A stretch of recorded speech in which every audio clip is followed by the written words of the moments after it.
승리자로 담대히 살자. 그런 제목입니다. 승리자로 담대히 살자. 이 땅에서 마지막 일주일밖에 내가 살 수 없다고 한다면 여러분 그 일주일을 무엇을 위해 어떻게 사용하시겠습니까? 자, 그 한 주간을 어떻게 살까? 예수 그리스도의 삶, 그 여정의 시작이 이제 딱 한 주간을 남겨놓고 있습니다. 막바지에 이르고 있죠. 예수님은 고난과 죽음의 구속사역을 완성해야 할 중요한 시점에 다다르고 있습니다. 자, 예루살렘으로 이제 올라가는 길입니다.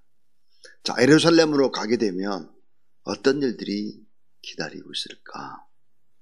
예루살렘, 그 길에는 주님을 대적하는 자들이 기다리고 있습니다.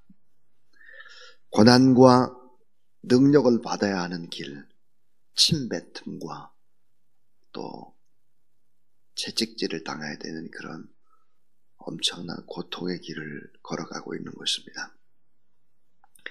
죄 없으신 예수님께서 모함과 모욕을 받는 길, 순환과 죽음의 길, 마지막 사지로 가는 길, 이게 바로 예루살렘의 길입니다. 자, 28절에 보면 예수께서 이 말씀을 하시고 예루살렘을 향하여 참 중요한 단어가 뭘까? 앞서서 가시더라입니다. 표시 한번 해보십시오. 앞서서 가시더라. 예수님은 어떻게 가시나? 앞장서서 담대히 가시는 예수 그리스도입니다.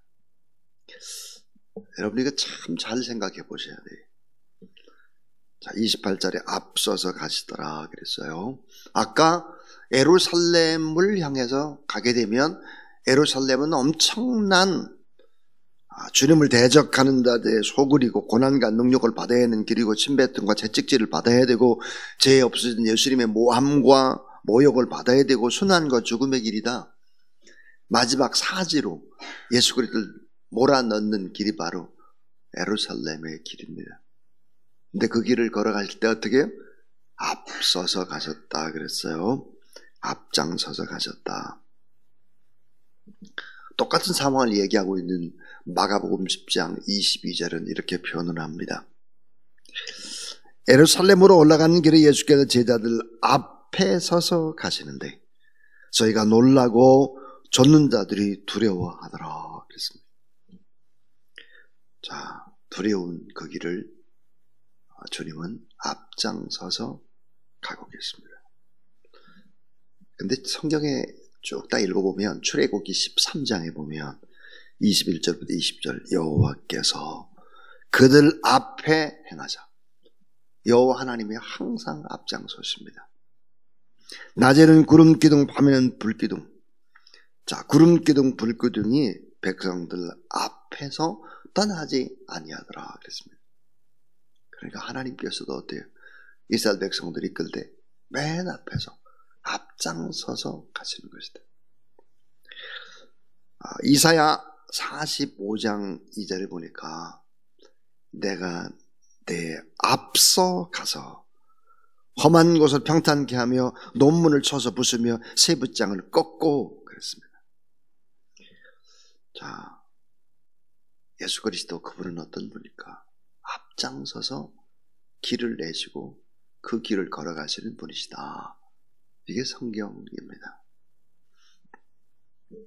근데 예수님은 부활하신 후에도 맨 먼저 어디로 가셨을까? 제자들보다 먼저 갈릴리로 갔습니다. 마가복음 14장 28절에 부활하신 후에 갈릴리로 먼저 가셨다. 그렇게 기록을 합니다. 그러니까 앞장서서 담대히 나아가는 것입니다. 자, 앞서서 가는 그 길, 고통스러운 길이죠. 길이 없는 그 길을 만들어내고 장애물을 제거하는 길. 그래서 그 뒤따라 오는 사람들이 쉽게 걸어갈 수 있는 길. 예수 그리스도는 누구실까? 그분은 길이에요, 진리요, 생명이시다. 그래서 그분은 앞장서서 담대히 가신다 하는 것입니다. 우리가 인생의 길을 살 때 나 혼자 간다고 생각할 때가 참 많죠. 어려운 일이 있을 때 참 나 혼자야. 결코 혼자가 아니죠. 우리 주님 앞서서 우리의 길을 인도한다는 사실을 믿으시기를 바랍니다. 아멘입니다. 아멘. 아멘. 성경에 보세요. 항상 앞섰어요. 광야길을 갈 때도 앞서셨고, 홍해를 건너갈 때도 앞뒤에서 호위하셨고, 예루살렘에 갈 때도 예수님 앞서셨고, 제자들이 다 예수 그리스도 십자가에 못 박혀 돌아가시고 절망하고 낙심하고 다시 고향으로 갈 때도 주님 먼저 갈릴리로 가 계시죠. 앞장서서 담대히 걸어가시는 예수 그리스도. 자, 두 번째 오늘 이 본문 속에서 우리가 만나게 되는 그리스도 어떤 분일까? 진정한 주권자가 되시는 예수 그리스도입니다. 진정한 주권자. 하나님의 아들 예수 그리스도는 주권자이시며 친히 모든 것들을 미리 예비해 놓으신 진정한 주인이다. 이런 건 알 수 있죠. 오늘 본문에 보니까 미리 나귀 새끼도 준비해 놓으셨습니다. 나귀의 주인도 이미 알고 계십니다. 그래서 제자들을 둘을 보내면서 자, 어디에 가게 되면, 건너편 마을에 가게 되면 나귀 새끼가 있을 것이다. 근데 그 나귀 새끼는 어떤 사람도 한 번도 타보지 않은 나귀 새끼다. 그랬습니다. 가서 나귀 새끼를 끌러가지고 오라. 끌러가지고 오려고 할 때 그 나귀의 주인이 왜 당신 이거 내 나귀 새끼 가지고 갑니까? 그러면 주가 쓰시겠다 하라 그랬습니다. 여기서 우리는 중요한 진리를 또 배웁니다. 그게 뭘까? 나귀의 주인은 따로 있지만 진정한 주인은 주님이시다. 진정한 주인은 주님이시다. 세상의 모든 것이 주님의 것이고 주님을 위해서 사용될 때만 진정한 의미가 있다. 근데 여러분 잘 아는 대로 자, 이 나귀 새끼를 타시는 예수 그리스도의 모습은 스가랴 9장 9절에 이미 예언되어 있는 하나님의 말씀입니다. 공의로우시고 구원을 베푸시는 왕이 겸손하여 나귀 새끼를 타고 오신다. 이렇게 예언되어 있죠. 그러니까 예수님은 어떤 분일까? 예언의 성취자 예수 그리스도. 메시아에 대한 구약의 예언을 이루시는 예수 그리스도다. 그래서 예수님은 진정한 주권자가 되시는 그런 주님이시다 하는 것입니다. 자, 이 세 번째 중요한 것은 말씀대로 순종하기를 원하시는 예수 그리스도입니다. 자, 31절부터 34절을 한번 보시죠. 31절에 보면 만일 누가 너에게 어찌하여 푸느냐 묻거든 말하기를 주가 쓰시겠다 하라 하시매 보내심을 받은 자들이 가서 그 말씀하신 대로 만난지라. 나귀 새끼를 풀 때 그 임자들이 이르되 어찌하여 나귀 새끼를 푸느냐 대답하되 주께서 쓰시겠다 하고 그랬습니다. 자, 상식적으로 맞지 않는 얘기죠. 이해가 되지 않아요. 자, 제자 2명에게 명령을 했습니다. 맞은편 마을로 가라. 가서 그 누구도 탄 적이 없는 새끼 나귀 한 마리를 풀어서 끌고 와라. 왜 너는 남의 나귀를 푸냐? 그러면 주가 쓰시겠다 하라 그랬습니다. 자, 32절에 보면은 이런 얘기를 하고 있죠. 32절 한번 보세요. 보내심을 받은 자들이 가서 그 말씀하신 대로 만난지라 그랬습니다. 보내심을 받은 자들이 가서 그랬어요. 예수 그리스도께서 보내심을 받았죠. 예수 그리스도는 구약의 메시아의 예언의 말씀을 그대로 이루시는 말씀 그 자체시죠. 제자들에게도 예수님이 뭘 원하느냐? 보내심을 받은 자들은 가서 그 말씀하신 그대로 행하면 된다. 그러니까 그 말씀을 믿어라. 그 말씀을 믿고 행동하라. 그 말씀 그대로 순종하라. 말씀 그대로 주가 쓰시겠다 하라. 그러면 된다는 거예요. 그런데 우리는 계산을 해요. 어떤 계산을 하냐? 내 머리로 계산을 해. 내 상황을 분석해. 이 말을 하면 다른 사람이 어떻게 반응할까? 이런 생각하지 말라는 거예요.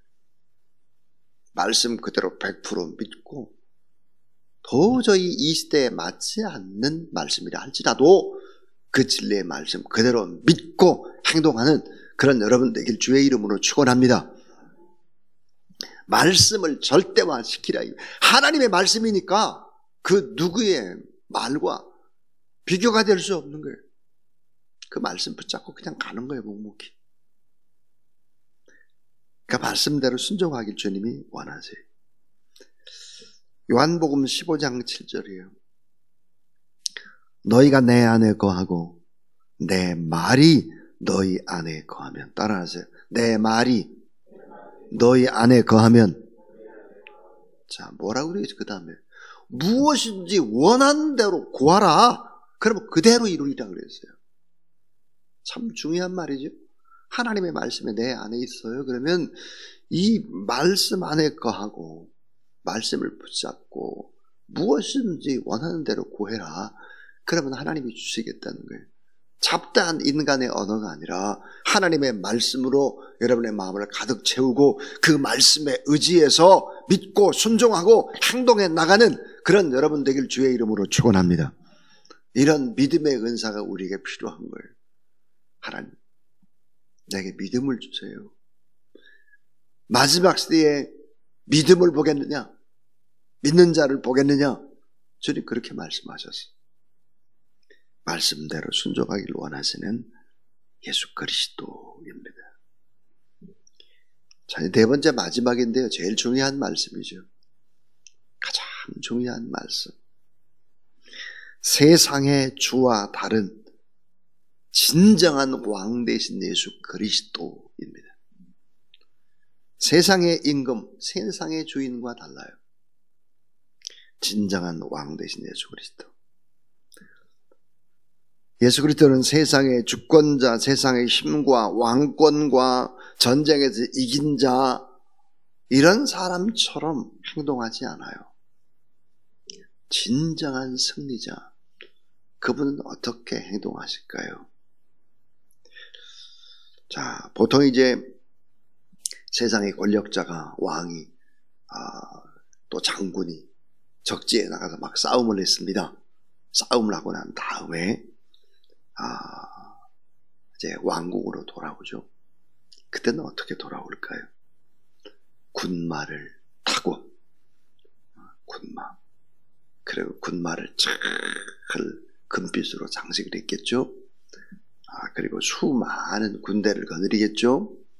그리고는 전쟁에 나가서 잡았던 수많은 포로들을 끌고 그리고 이제 들어오는 것이죠. 우리는 가끔 북한의 지도자들이 군마를 탑니다. 흰 백마를 타고 백두산을 가는 그런 광경들을 TV에다 가끔씩 보잖아요. 백두산 장군봉에 가는데 왜 백마를 타죠? 수많은 군대와 깃발을 날리고 온갖 장식을 하고 또 군대를 사열을 하고 그럽니다. 근데 우리 주님은 달랐죠. 우리의 주님의 모습은 세상의 임금이나 세상의 장군이나 세상의 승리자의 모습과 전혀 달랐다는 것입니다. 자, 30절을 한번 주목을 해보시면 아직 아무도 타보지 않은 나귀 새끼 그랬습니다. 잘 한번 염두에 둬보세요. 아직 아무도 타보지 않은 나귀 새끼 그랬어요. 그 나귀 새끼를 탄다고 하는 것이 무슨 의미일까요? 아마 이 나귀는 예수님이 올라타시면 펄펄 뛸 겁니다. 한 번도 사람을 태워본 적이 없기 때문에 제대로 길을 가지도 못할 겁니다. 막 일로 갔다 저로 갔다가 주저앉았다 일어났다가 막 별짓 다 할 거예요. 나귀 새끼가 길들여지지 않으면, 군마가 길들여지지 않으면 어떻게 되겠습니까? 소가 길들여지지 않으면 어떻게 되죠? 상상을 해보세요. 왕이 타는 엄청난 큰 백마가 아니라 작은 나귀 새끼. 그것도 아마 바짝 마른 나귀 새끼였을 것입니다. 와, 말 위에 휘황찬란한 안장도 아닌 제자들의 땀에 찌들은 제자들이 겉옷을 벗어서 나귀 새끼 위에 걸쳤으니까요. 거기에 타신 예수 그리스도. 종려나무 가지를 꺾고 호산나 다윗의 자손이 호산나 찬양하면서 거대한 성, 승리의 성, 평화의 성 예루살렘으로 행군을 한다고 생각을 해보세요. 좀 다르죠? 자, 예수 그리스도는 어떤 분이실까? 평화의 왕이시다. 평화의 왕. 여러분, 예루살렘이 평화라고 하는 그런 의미잖아요. 평화의 왕이다. 근데 그분은 어떤 왕일까? 섬김의 왕이다. 더 많은 사람을 섬기기 위해서 인자에 온 것은 섬김을 받으려 함이 아니요 세상 왕과 다르고 섬기려 하고 자기 목숨을 오히려 많은 사람의 대속물로 주려 함이라. 그분은 사랑의 왕입니다. 그분은 어떤 왕일까요? 겸손의 왕입니다. 평화의 왕, 섬김과 사랑의 왕, 겸손의 왕, 예수 그리스도.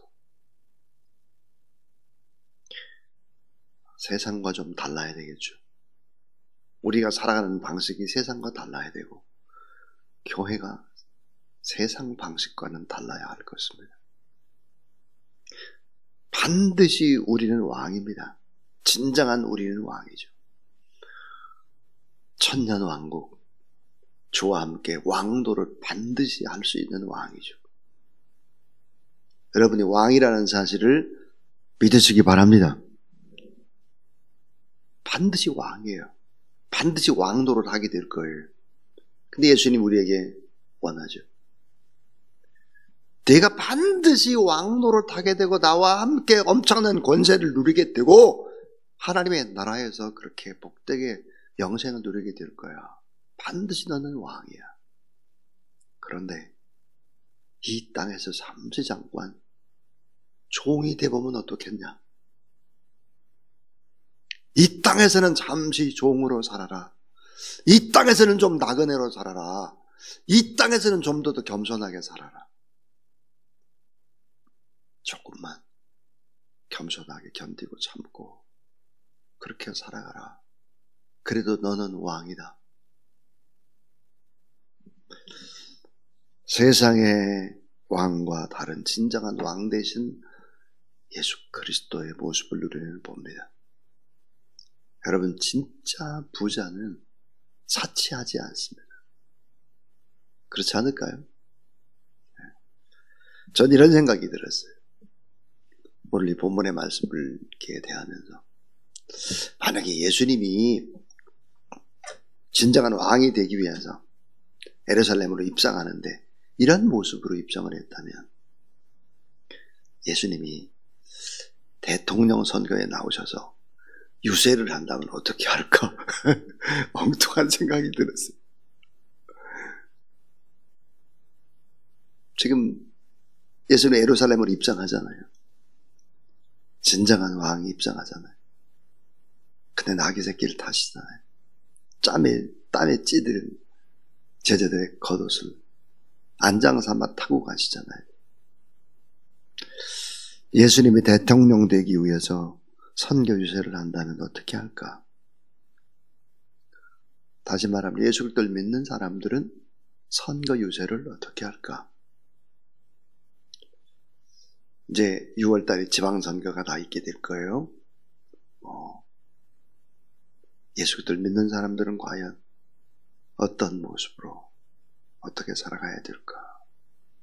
상대방 후보의 약점을 집중적으로 막 공격하고 나쁜 얘기만 계속하고 그렇게 할까? 결코 그렇지 않을 거예요. 여러분 우리 생활에도 적용을 해보세요. 내 입에서 나가는 말이 얼마나 긍정적이고 소망차고 그리고 종된 모습으로 겸손한 언어들을 쓰고 있는가? 난 어떻게 사나? 적용해 보시기를 바랍니다. 자, 승리자로 담대히 살자. 예수님은 반드시 승리자입니다. 반드시 왕이죠. 우리도 반드시 승리자예요. 반드시 왕입니다. 자, 예루살렘으로 가는 길, 고난의 길 앞장서서 담대히 갔습니다. 승리자이기 때문이죠. 진정한 주권자요. 그분의 말씀 앞에 순종하기를 원하시는 주님. 세상의 왕과 세상의 주권과는 다르게 진정한 왕의 모습을 보십시오. 평화의 왕, 사랑과 섬김의 왕, 겸손의 왕. 이 땅의 짧은 생애를 살면서 종으로 사셨던 예수 그리스도. 그분은 진정한 왕이요 승리자였습니다. 오늘 우리가 그렇게 인생을 살아가는 저와 여러분 우리 모두 다 될 수 있기를 주의 이름으로 축원합니다. 우리 317장 하나님 앞에 찬양하겠습니다.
참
진정한 승리자요 왕이신 우리 구주 예수 그리스도의 무한하신 은혜와 우리 하나님 아버지 놀라운 사랑과 보혜사 성령 하나님의 역사하심이 오늘도 주 예수 그리스도의 그 길을 따라가기를 원하는 하나님의 귀한 종들 머리 위에 이제로부터 영원토록 함께하옵시기를 간절히 축원하옵나이다. 아멘.